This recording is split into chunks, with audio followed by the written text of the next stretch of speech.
Olá, esse é mais um vídeo da nossa playlist de JASP e hoje a gente vai falar sobre como fazer o teste Kruskal-Wallis aqui. E esse é um daqueles testes que eu acho que tem alguns detalhes não óbvios na forma como a gente tem que conduzir o teste aqui dentro. Então vamos lá.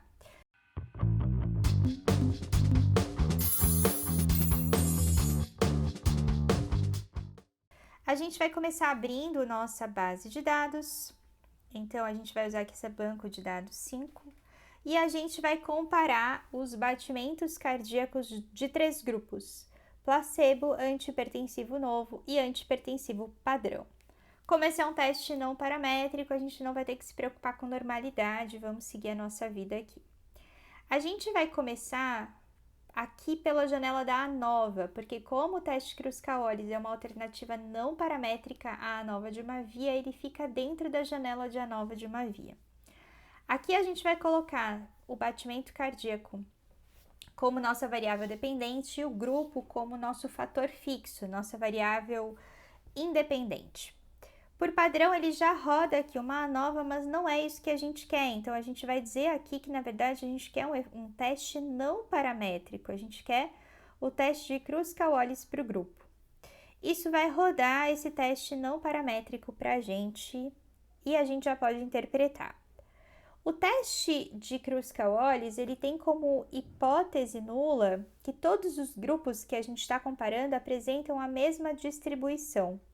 Então, o grupo placebo apresenta a mesma distribuição de valores de batimento cardíaco que o grupo antihipertensivo novo, que apresenta a mesma distribuição que o grupo antihipertensivo padrão. Já a hipótese alternativa, que contraria essa hipótese nula, vai dizer para a gente que existe pelo menos uma diferença entre esses grupos. Então, no nosso caso, perceba que o valor de P foi menor que 0,05. O que a gente vai fazer então? A gente vai rejeitar a hipótese nula e considerar a hipótese alternativa, que tem pelo menos uma diferença entre esses grupos. E agora a pergunta óbvia que você me faria é: mas onde é que está essa diferença, né? Qual grupo é diferente de qual? Se a gente tem 3, não tem como a gente saber isso olhando só para o Kruskal-Wallis. A gente vai ter que fazer um teste que vem na sequência do Kruskal-Wallis, que é um pós-teste, um pós-hoc.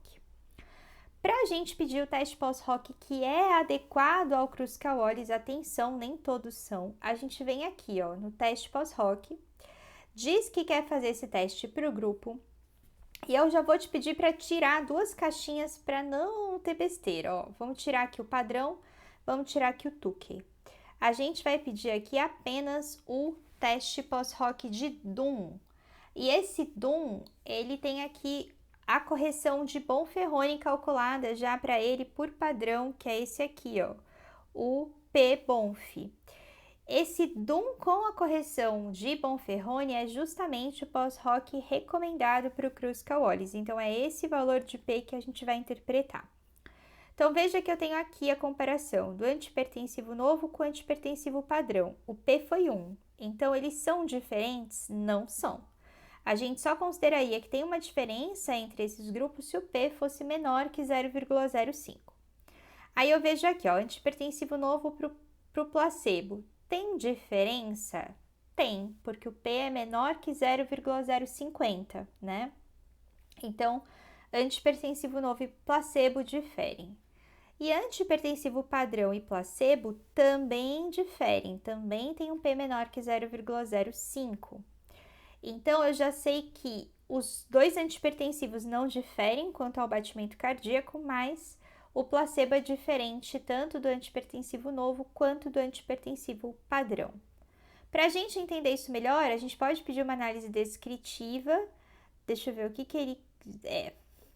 Só que aqui nesse caso ele só mostra a média, desvio padrão, que não é muito útil para a gente se a gente está fazendo um teste não paramétrico. Então a gente vai pedir umas estatísticas melhores já já. E uma coisa que eu acho legal é a gente pedir esse Rain Cloud Plot aqui, que gera, vou até colocar aqui num eixo horizontal, vamos ver. Ele vai criar aí um box plot, um gráfico de dispersão e uma curva de densidade para cada um dos grupos. Então perceba, né, como as curvas de densidade são razoavelmente diferentes para esses grupos, mas eu vou focar no box plot.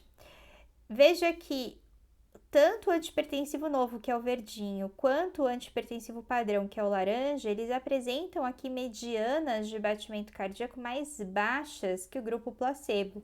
Quer dizer, então, que eles estão ali reduzindo esses batimentos cardíacos. E a gente sabe que essas diferenças aqui do grupo roxinho, que é o placebo, para o verde e para o laranja, elas são estatisticamente significativas, porque o nosso pós-hoc aqui de Dunbon-Ferroni contou isso para a gente. Se a gente quiser medidas mais detalhadas, a gente pode pedir aqui uma descritiva de acordo com o grupo para o batimento cardíaco. E aqui eu vou pedir os quartis, porque agora eu tenho a mediana, que é o percentil 50, e eu tenho o primeiro e o terceiro quartis, então eu já consigo comparar. Eu percebo, por exemplo, que de fato a mediana do grupo placebo é bem mais alta que a mediana do antipertensivo padrão e que do antipertensivo novo, ok? A minha grande crítica ao JASP é que ele não traz tamanho de efeito para o Kruskal-Wallis, pelo menos nesse momento. Eu mesma já pedi para isso ser implementado, talvez no futuro próximo isso venha a acontecer. Mas no momento que eu estou gravando esse vídeo, aqui em 2024, o JASP não calcula um tamanho de efeito para o Kruskal-Wallis, mas você consegue calcular isso de uma forma um pouco mais manual, tá? Eu vou deixar na descrição do vídeo o link para um vídeo meu ensinando a calcular usando uma tabelinha do Excel que eu já montei, já está bem prontinha para você. Antes da gente descrever esse resultado, eu vou só pedir uma coisinha que eu não tinha pedido e que eu acho legal incluir no resultado, que é a amplitude ou intervalo interquartil, que é o IQR.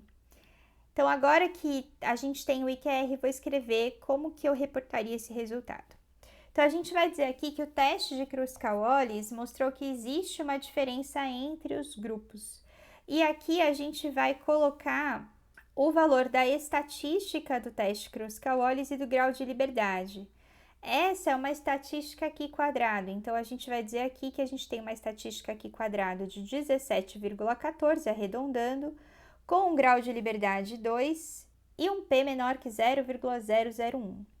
E aí a gente vai dizer que o pós-hoc de Dunbon-Ferroni mostrou que o grupo placebo é diferente dos grupos antipertensivo novo e antipertensivo padrão.